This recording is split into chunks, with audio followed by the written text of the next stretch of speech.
આજનું કીધું છે તો આપશે જોઈએ હવે. જય શ્રી કૃષ્ણ પપ્પા. જય શ્રી કૃષ્ણ. જય શ્રી કૃષ્ણ.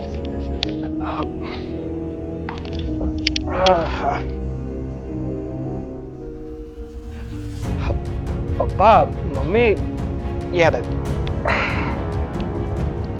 પપ્પા તમે પૈસાની વાત કરતા હતા ને લ્યો આ 10,000.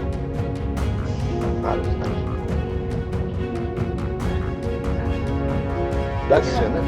હા હા 10. તમે નતા 10 માંગ્યા?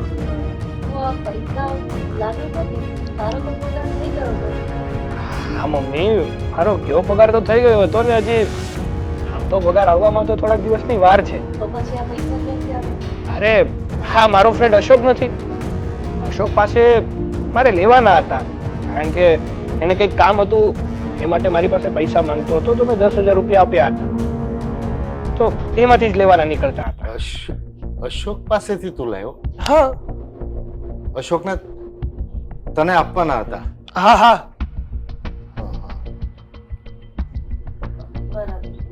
પણ તમારા હાવભાવ કેમ આમ અલગ અલગ લાગે છે?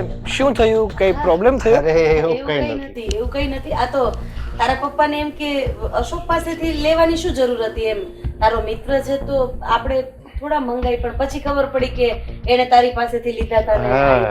હા એમ બાકી એમને હું શું કામ માંગુ એની પાસેથી? અને હું તો એમ વિચારતો હતો કે હવે ઘરની જવાબદારી તારી ઉપર આવી છે ને હા તારે ગમે ત્યારે પૈસાની વ્યવસ્થા કરવી પડે તો તકલીફ તો પડે ને ભાઈ. હા એ તો છે પણ હવે ભગવાનની દયાથી અને તમારા લોકોની મહેનતથી તમે મને સારી રીતે ભણાવી ગણાવીને એવી કાબિલ બનાવ્યો છે ને કે નોકરી સારી છે, મારી આવક પણ સારી છે. બેટા આ અશોકને તું કેટલા ટાઈમથી ઓળખે છે? અશોકને નહીં તો છેલ્લા 6-7 વર્ષથી તો ઓળખતો જ છું. આમ માણસ તો બરાબર છે ને, એટલે હું તો એટલે પૂછું છું કે અત્યારે કેવું છે કે સંગત બગડે ને તો છોકરાઓ બગડતા હોય, એટલે ખાલી બસ એમ જ પૂછી લીધું. જો માણસમાં તો કઈ ઘટે એવું નથી, એ તો વ્યવસ્થિત જ છે, ખોટી કઈ લત નહીં, ખોટા વ્યસન નહીં અને લોકો સાથે એનો વ્યવહાર સારો છે ને એમ, બીજું કઈ નહીં. તારી મમ્મી એમ પૂછે. અરે લોકો સાથે તો નમ્રતાથી જ વાત કરે છે, ખોટી આમ બડાઈ ચડાઈને વાતો પણ નથી કરતો અને ખોટો ગુસ્સે પણ નથી થતો. અમારા કરતા જો સાચું કહું ને તો અમારા ગ્રુપમાંથી જો સૌથી ડાયો છોકરો હોય ને તો એ અશોક છે. ગુસ્સો પણ બહુ જ ઓછો કરે છે. લાગે જ છે એના મોઢા ઉપરથી એ હા, હોય એવું.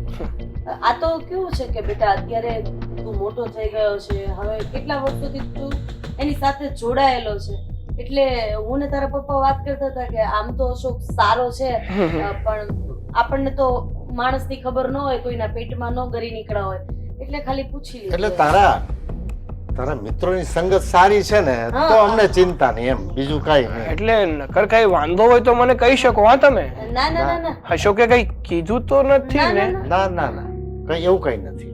અરે અમે તો ક્યાં અશોકને મળ્યા હોય, તારા પપ્પા એના કામમાંથી નવરા નથી થતા અને અશોક આપણા ઘરે બેસવા મૂકવા નથી આવતો, એટલે એવું તો કઈ નથી બેટા. આ તો શું છે કે કોઈ પણ મા બાપ હોય એના છોકરાઓ કોની સાથે દોસ્તી કરે છે, કોની સાથે હરે ફરે છે અને એની સંગત કેવી છે એ જાણવાની કોશિશ તો કરે ને ભાઈ. હા પપ્પા હા એ તો તમારી વાત એકદમ સાચી છે અને હંમેશા બધામાં અવતરે આવું તો કરવું જ જોઈએ, કારણ કે પોતાનો છોકરો કોની સાથે ઉઠે બેઠે છે અને કયા લોકો સાથે રહે છે ને એ જાણવું જરૂરી છે. આ તો ઠીક છે, તારા પપ્પાએ કીધું ને એટલે મેં પૂછી લીધું, બાકી મારા દીકરા ઉપર તો મને પૂરો ભરોસો છે. અને આમ પણ તમે લોકોએ મને સંસ્કાર જ એવા આપ્યા છે ને કે આવા ખરાબ વ્યક્તિઓ સાથે તો હું રહેતો પણ નથી.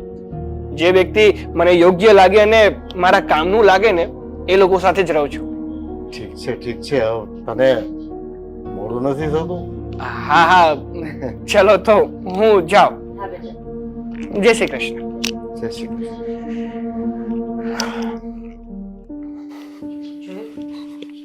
હા આવી મિત્રતા તો ઘણા લોકોએ કરી છે કે જેને પોતાના આવા અવળચંડા મિત્રો વિશે કઈ ખબર જ નથી હોતી અને આટલો બધો આંધળો વિશ્વાસ કરી બેસે છે. એને બિચારાને થોડી ખબર હોય કે અશોક અંદરથી આટલો હરામી હશે, કેમ કે એ લોકોની સાથે સારો વ્યવહાર કરતો હોય, સારું વર્તન કરતો હોય. પણ આપણા દીકરાને જ્યારે આ વાતની ખબર પડશે ને ત્યારે એને ખરાબ તો જરૂર લાગશે કે એક ભાઈ જેવા મિત્રએ મારા પપ્પા સાથે આવો વ્યવહાર કર્યો, આવી ધમકીઓ આપી. એ મિત્રની બેન એટલે તો એની જ બેન થઈ ને. પણ મને એ સમજ નથી પડતી કે આ અશોકની પાસે એને લેવાના હતા, એ એણે આપી દીધા, અને હવે અશોક આપણી પાસે લેવા આવવાનો છે. અરે એ જે હોય એ કોની પાસેથી લેવાના ને કોને નહીં, સમય આવશે ને ત્યારે બધી ખબર પડી જશે. અત્યારે ચર્ચાનો વિષય કરવાની કોઈ જરૂર નથી. અને તમે અહીંયા શાંતિથી બેઠા છો, આ મંદિરે આટો મારવા નથી જવું? હા, પૈસા માટે જ બેઠો હતો. અને 2 વખત ચા પી લીધી છે એટલે ત્રીજી વખત ચા નહીં માંગતા. જાવ હવે મંદિરે. આવીને બનાવી દેજો. હા હા.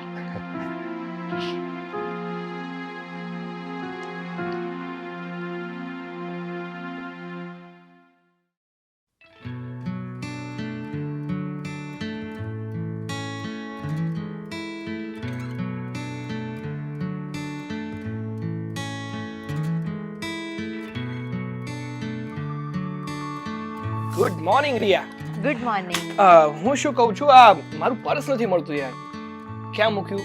અંદર જ છે.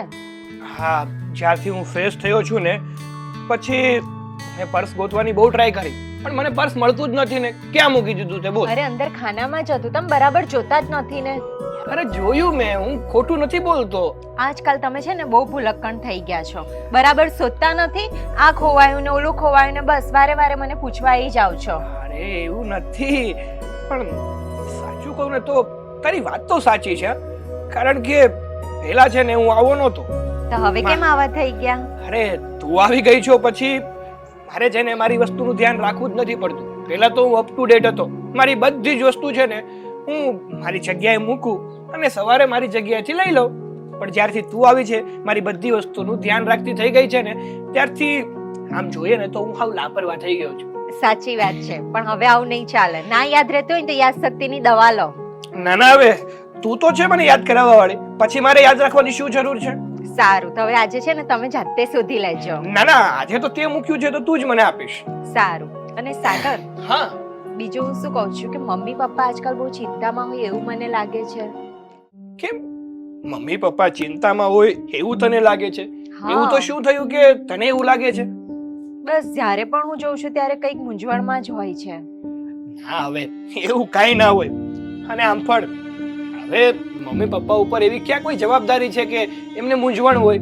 જો મારા મેરેજ થઈ ગયા પછી હવે છે, હવે હા દીદીના મેરેજ બાકી છે, પણ એટલી બધી કઈ જવાબદારી તો ના કહેવાય ને, કારણ કે મારી આવક પણ એવી છે કે હું સારી રીતે બેનના લગ્ન કરી શકું. મને એવું લાગે છે એટલા માટે મેં તમને કીધું. ના, ના, તમે પણ જોજો. આ તારા વિચારો છે ને, તું હંમેશા આવું જ વિચારતી હોય છે. સાગર, હું એવું વિચારતી નથી, મને જે જોયું એ મેં તમને કીધું. હા ના, હવે એવું હશે ને તો હું એકાદ વાર વાત કરી લઈશ, પણ હા. જ્યાં સુધી મને ખબર છે ને ત્યાં સુધી આવું કઈ મને નથી લાગતું. એ તો બંને હેપી હોય છે અને એકબીજાનો સાથ એમને પણ બહુ ગમે છે. હા ખબર જ છે ને કે મમ્મી પપ્પાનું કેટલું ધ્યાન રાખે છે, પપ્પા મમ્મીનું કેટલું ધ્યાન રાખે છે. ધ્યાન રાખે છે એ વસ્તુ સાચી, પણ જોઉં છું ને ત્યારે કંઈક ને કંઈક વિચારમાં ખોવાઈ ગયા હોય છે. અરે પણ હા, એવું કઈ હોય તો તે કઈ જાણવાની કોશિશ કરી છે કે શું વિચારોમાં હોય છે? કારણ કે જ્યારે હું સામો હોઉં છું ને ત્યારે તો મને એવું નથી લાગતું કે પપ્પા અને મમ્મી કઈ વિચારોમાં હોય છે. હા, મેં તેવી કોશિશ કરી છે. જમવા પણ બેસે છે ને તો પહેલા જે 3 રોટલી ખાતા હતા ને તો હવે 2 જ ખાય છે. અને રાત્રે છે ને જલ્દી ઊંઘતા પણ નથી ને સવારે જલ્દી ઉઠી જાય છે. અને કાયમ નર્વસ જ હોય છે. શું? હા. પણ મારી સામે તો મમ્મી અને પપ્પા એવું કઈ બિહેવિયર નથી કરતા. તમારી સામે નહીં કરતા હોય પણ મેં તો નોટ કર્યું છે. એવું છે? સારું, સમજો તું ચિંતા કરવાની કોશિશ ના કર. હું જાણવાની કોશિશ કરું છું કે આ મમ્મી અને પપ્પાને ચિંતા કઈ વાતની છે. જો કે એવી કોઈ વાત તો નહીં જ હોય, છતાં તારી તસલ્લી માટે અને મને પણ તારી વાત ઉપર થોડો વિશ્વાસ થાય છે એ માટે આપણે જાણી લઈશું, બીજું શું. સારું સારું, હવે ચાલ મારી સાથે યાર, મને પર્સ ગોતી આપ. સારું ચલો, તમને તો મળતું જ નથી. ચલો. નથી મળતું એટલે તો કહું છું તને.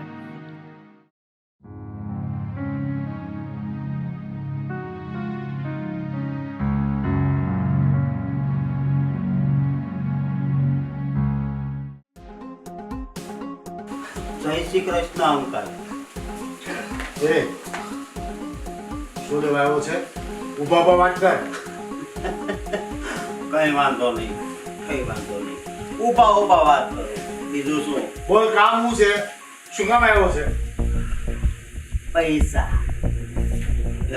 લાયક, મેં તને તે દિવસે કીધું હતું ને કે પૈસાની લાલચ હવે નહીં કરતો, નહીંતર પરિણામ ભોગવવા તૈયાર રહેજે.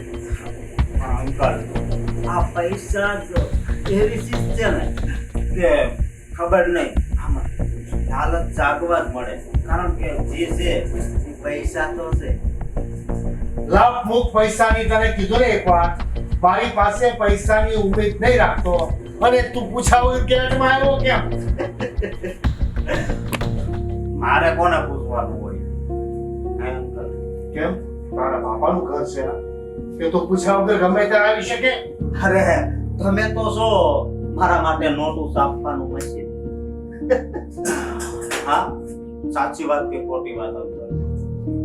તો હવે જે લાલચ કરે ને એ તારી બરબાદીનું પરિણામ લાવીને ન મૂકી દે ને તો મને કહેજે. ઈ પછીની વાત છે. અત્યારે તો છે ને બસ મને છે ને તમારા પૈસે બોજ કરવાની છે. તને હું એક રૂપિયો પણ નહીં આપું. બોલ, આગળની વાત કર. આગળની વાત બસ પેલી વાર્તા યાદ કરો, આપણે કોલેજ વાળી સગાઈ કોલેજ. એટલે તું હજી મને ધમકી આપે છે? હા, તું શું કરીશ? હું પૈસા નહીં આપું તો તું શું કરીશ? હું ફોન કરીશ તમારા વેવાઈને અને કહીશ કે હા તમે શું કર્યું? એ તો લફરાબાદ છોકરી છે, સગાઈ ટકાવજો, તમારું ઘર બરબાદ કરી નાખશે. હા, કર ફોન. એક રૂપિયો તને નહીં આપું. જે પરિણામ આવવું હોય એ આવે, હું ભોગવી લઈશ. અને તું તારા ભૂલની સજા ભોગવવા પર તૈયાર રહેજે. તમે બોલો છો અંકલ? હા, તું એક હદ વટાવી જાય ને તો મને પણ હદ વટાવતા આવડે છે. તો અંકલ તમે પણ કાન ખોલીને સાંભળી લો કે 4-5 દિવસમાં આ સગાઈ ન તોડવું ને તો મારું નામ પણ અશોક નહીં. હા, તારાથી જે થતું હોય ને તે કરવા માંડ, અને પછી જો હું તારી શું હાલત કરું છું. લાયક, वो धमकी मारे हरामखोर. સમાજની અંદર આવા દૂષણ કેટલા છે સમજ નથી પડતી.